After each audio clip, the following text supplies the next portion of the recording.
ஆண்டவர் இரட்சகருமாக இயேசுவின் இனிதான நாமத்தினால் உங்களை வாழ்த்துகிறேன். இந்த நாளிலும் நம்முடைய ஆவிக்குரிய சிந்தனைக்காக லூக்கா எழுதின சுவிசேஷம் 5ஆம் அதிகாரம் 4-5 வசனங்களை நான் வாசிக்கிறேன்.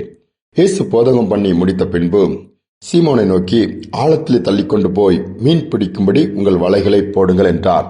அதற்கு சீமோன், ஐயரே, முழுவதும் நாங்கள் பிரயாசப்பட்டும் ஒன்றும் அகப்படவில்லை, ஆகிலும் உம்முடைய வார்த்தையின்படியே வலையை போடுகிறோம் என்றான்.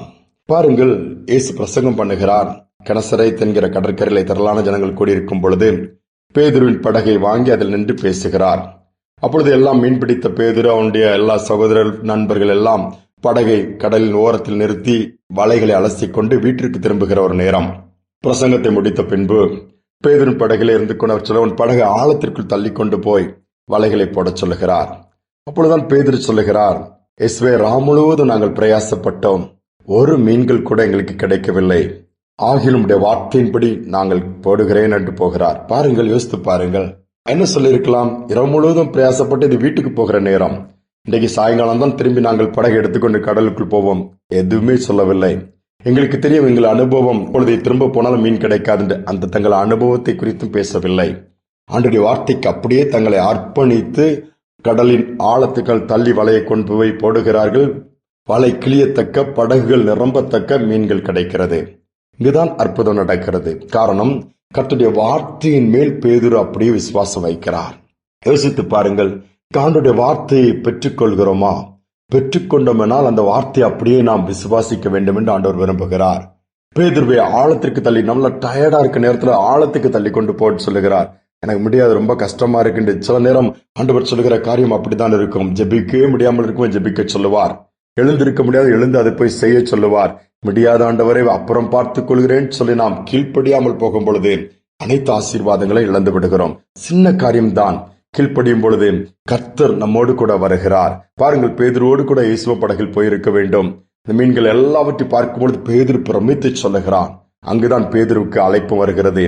நான் உன்னை மனிதனை பிடிக்கிறவனாய் மாற்றுவேன். பெரிய ஊழியக்காரனை மாற்றுகிற தரிசனத்தை அங்கு கொடுக்கிறார், அழைப்பை கொடுக்கிறார், வாக்கு கொடுக்கிறார். அது அப்படியே நிறைவேறுகிறது. நம்முடைய வாழ்க்கை எப்படி? தேவனுடைய வார்த்தைக்கு நாம் கீழ்ப்படுகிறோமா? ஒன்றுமில்லாமல் அனுபவத்தை வைத்து பல காரியங்கள் செய்து தோற்று போய், அல்லது பல விதத்திலே பிரயாசப்பட்டு முயற்சி எடுத்து எல்லா பக்கம் கதவுகள் அடைக்கப்பட்டு பெருமையா இருக்கிறீங்களா? உங்களோடு தான் ஆண்டவர் அந்த வார்த்தை சொல்லுகிறார். இன்னும் கொஞ்ச தூரம் ஒரு ஸ்டெப் எடுத்து வையுங்கள். வார்த்தைக்கு முழுமையாய் அர்ப்பணித்து கீழ்ப்படியுங்கள். அற்புதம் நீங்கள் எதிர்பார்த்ததை காட்டிலும் பெரிய விதமாக இருக்கும்.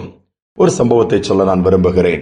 ஒரு சிறு கூட்ட வாலிபர்கள் அவள் வாழ்க்கையிலே நன்ற முறையாக ஊழியத்தை செய்து கொண்டிருக்கிறார்கள். ஒரு தடுமாற்றம் வருகிறது.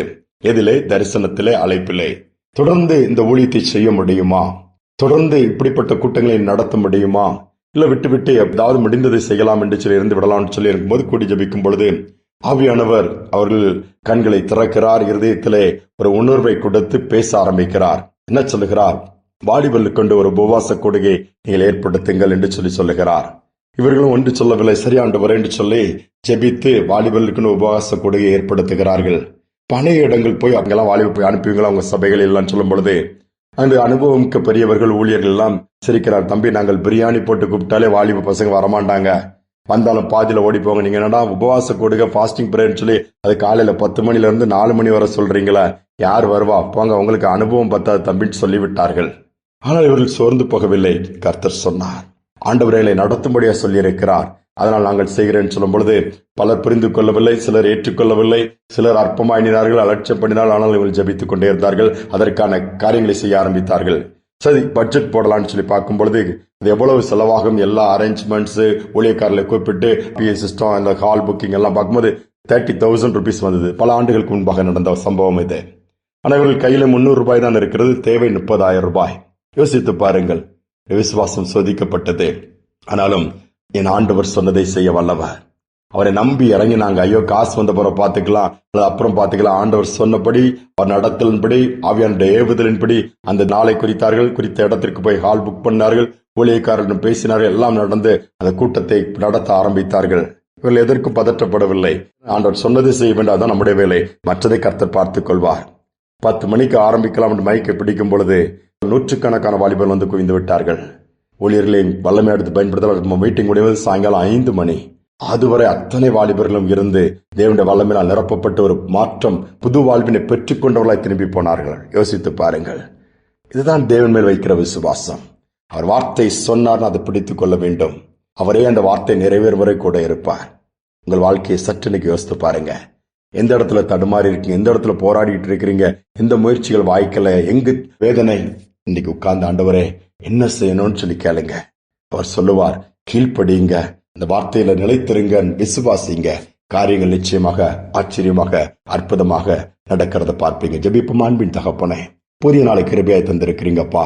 அநேக நேரங்கள் வாழ்க்கையில் எங்கள் அனுபவத்தை வைத்து நாங்கள் காரியங்களை செய்ய நினைக்கிறோம், தோற்று போய் விடுகிறோம். மற்றவர்கள் சொல்கிறதை வைத்து செய்கிறோம், நம்முடைய வார்த்தைக்கு கீழ்ப்படிய மறுத்து விடுகிறோம், அல்லது காலம் தாழ்த்துகிறோம், அல்லது மற்ற அதை ஒரு பெரிதாக நாங்கள் அதுக்கு முக்கியத்துவம் கொடுக்க தவறி விடுகிறோம். ஆனால் இன்று இந்த வார்த்தையை பார்க்கும் பொழுது நம்முடைய சிஷ்யனாகிய சீமோன் அப்படியே கீழ்ப்படுகிறார்.